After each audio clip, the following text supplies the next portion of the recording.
jusqu'à 9 heures, Good Morning Business.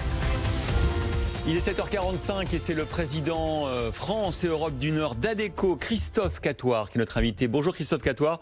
On va évidemment parler marché de l'emploi, intérim, mais on voulait vous inviter, Alexandra, sur cette tribune que vous co-signez avec de nombreux grands patrons, où vous dites à vos homologues, aux entrepreneurs, embauchez des jeunes en apprentissage, en alternance. Toutes les modalités de soutien du gouvernement sont là. On ne peut pas sacrifier une génération. Il y a les 700 000 qui arrivent sur le marché de l'emploi en septembre. Il y a ceux qui ont été aussi licenciés. Je rappelle que le taux de chômage des jeunes a bondi de 34% au trimestre dernier. Vous dites, il faut se retrousser les manches. Oui, je pense que bonjour. Je pense que vous avez tout dit. On a une situation de l'emploi qui est difficile. On sait que malheureusement le nombre d'inscrits au chômage a fortement augmenté, plus 24% en catégorie A, et déjà, alors même que la rentrée n'a pas été encore opérée, c'est plus 34% sur le chômage des jeunes. Donc il y a vraiment une urgence à se mobiliser. Je pense qu'on peut le dire pour voir également ce qui peut se passer ailleurs en Europe. Le gouvernement français a pris des mesures qui sont vraiment décisives, à la fois sur l'apprentissage et sur l'emploi des jeunes. Là, maintenant, il est temps que ce soit les entreprises qui prennent le relais, en prenant des engagements forts et avec quand même deux choses en tête. La première, bien sûr, la solidarité. Je pense que ces jeunes, ce sont aussi nos enfants. Ce sont des personnes qui ont besoin de trouver un emploi pour se réaliser. Et le deuxième élément, qui est plus économique, c'est que cette crise, elle va encore durer, bien sûr, mais probablement que dans 12-18 mois, lorsqu'on aura un vaccin, on va à nouveau parler de difficultés de recrutement et de qualifications qu'on ne trouve pas. Et c'est maintenant qu'on les prépare, ces qualifications, et l'alternance est probablement le meilleur véhicule pour le faire. Vous vous adressez notamment aux petites entreprises, celles qui seront peut-être les plus frileuses dans les prochains mois ? Oui, tout à fait. C'est un des enjeux majeurs. On sait qu'elles sont surreprésentées, ces petites entreprises. C'est près des 3/4 des alternants qui passent par les petites entreprises. Et en fait, le recrutement comme l'alternance, c'est souvent une question de confiance. Et quand on s'affiche dans une tribune avec autant de personnalités, mais surtout de secteurs d'activité différents, on veut montrer qu'on a confiance dans le fait que l'économie va repartir. Et pour les petites entreprises, cette confiance, c'est aussi ce qui manque parfois pour opérer ce recrutement de plus, au moment même où le gouvernement a rendu l'alternance quasiment pas gratuite, mais pas loin. La première année pour les mineurs, c'est 100% du salaire qui est pris en charge. Pour les majeurs, c'est 80%. Donc le reste à financer est faible.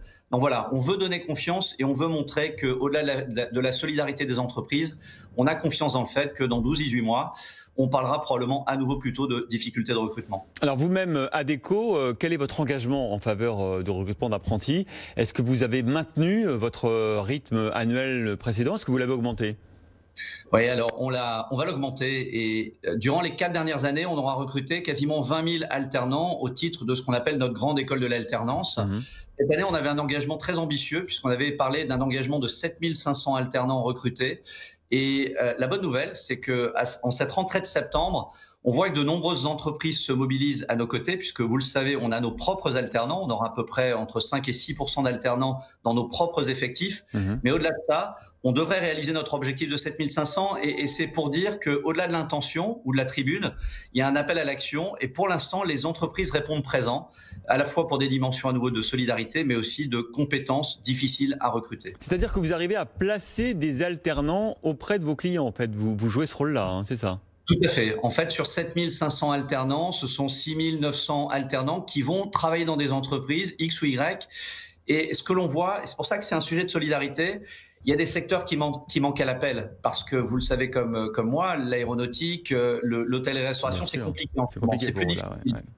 Mais par contre, à contrario, on voit que des secteurs comme l'agroalimentaire, des secteurs comme l'e-commerce, des secteurs comme les industries pharmaceutiques, la santé, là, on a un effort qui est plus important qu'avant. Et d'ailleurs, le gouvernement, dans ses mesures de soutien, a accepté l'idée que des entreprises qui avaient 3% d'alternants, à condition qu'elles augmentent leur investissement de 10%, puissent être des ayants droit également des aides de l'État. Et ça, c'est assez nouveau.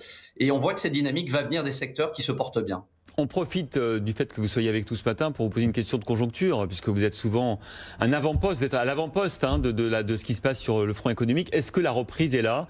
Est-ce que vous voyez redémarrer votre activité de placement d'intérim dans les entreprises en France et en Europe ?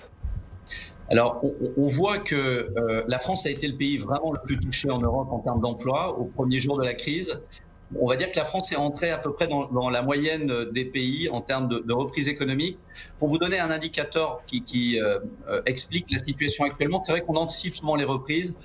On a perdu quasiment 70% de notre activité sur les premières semaines. On a retrouvé 2/3 du nombre d'emplois perdus dans l'intérim. Il en reste encore 1/3. Ça veut dire qu'aujourd'hui, le marché de l'intérim navigue à peu près à moins 20%. Donc la partie n'est pas gagnée, mais de semaine en semaine, ça s'améliore très progressivement. Et encore une fois, il y a des secteurs porteurs et il y a des secteurs qui sont encore vraiment en difficulté. C'est-à-dire que par exemple dans la restauration, l'hôtellerie, c'est beaucoup plus compliqué qu'avant. On est à combien? On est à moins 50% d'intérimaires par rapport à avant?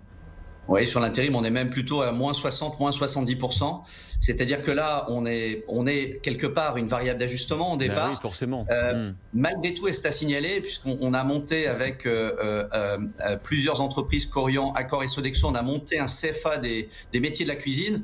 On a quand même 200 apprentis qui rentrent en fin d'année, malgré cette situation. Donc, quand tout à l'heure, on évoquait la solidarité, on voit que ce secteur qui ne se porte pas bien, malgré tout, anticipe quand même de former ces jeunes pour l'après-crise. Et donc, oui, il est encore en difficulté, comme l'événementiel, comme le tourisme. Et encore une fois, dans l'industrie, c'est l'aéronautique qui est quand même la plus en difficulté actuellement. Et vous qui êtes en contact avec des patrons de nombreuses entreprises, quel est l'état d'esprit en cette rentrée? Est-ce que, comme d'habitude, vous sentez que l'optimisme est là, quoi qu'il arrive? On sent quand même une situation où il y a beaucoup d'interrogations. Et ce qui le signale, c'est quand vous regardez les recrutements permanents, les recrutements CDI, ceux-là sont quand même en baisse très très sensible. Et on voit que c'est plutôt, entre guillemets, le temporaire qui précède toujours d'ailleurs une reprise qui est plutôt dynamique actuellement. Oui, on a plutôt, quand on sort des secteurs sinistrés, le terme n'est pas trop fort, on a plutôt l'idée que ça ne va pas durer. Donc, il ne faut pas mettre à l'arrêt son entreprise et ses investissements. Ça, c'est nouveau. C'est pas ce qui s'était passé en 2008-2009.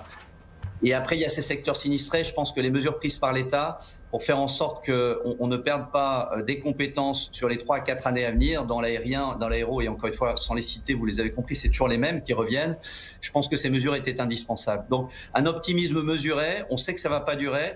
On essaye de serrer les coudes. La dimension solidarité de tribune, en ayant autant de personnalités autour de la table, c'est probablement ce qu'il faut pouvoir faire aujourd'hui. Merci beaucoup Christophe Catoire, président France, Europe du Nord, Royaume-Uni et Irlande du groupe Adecco, d'être venu ce matin dans Good Morning Business.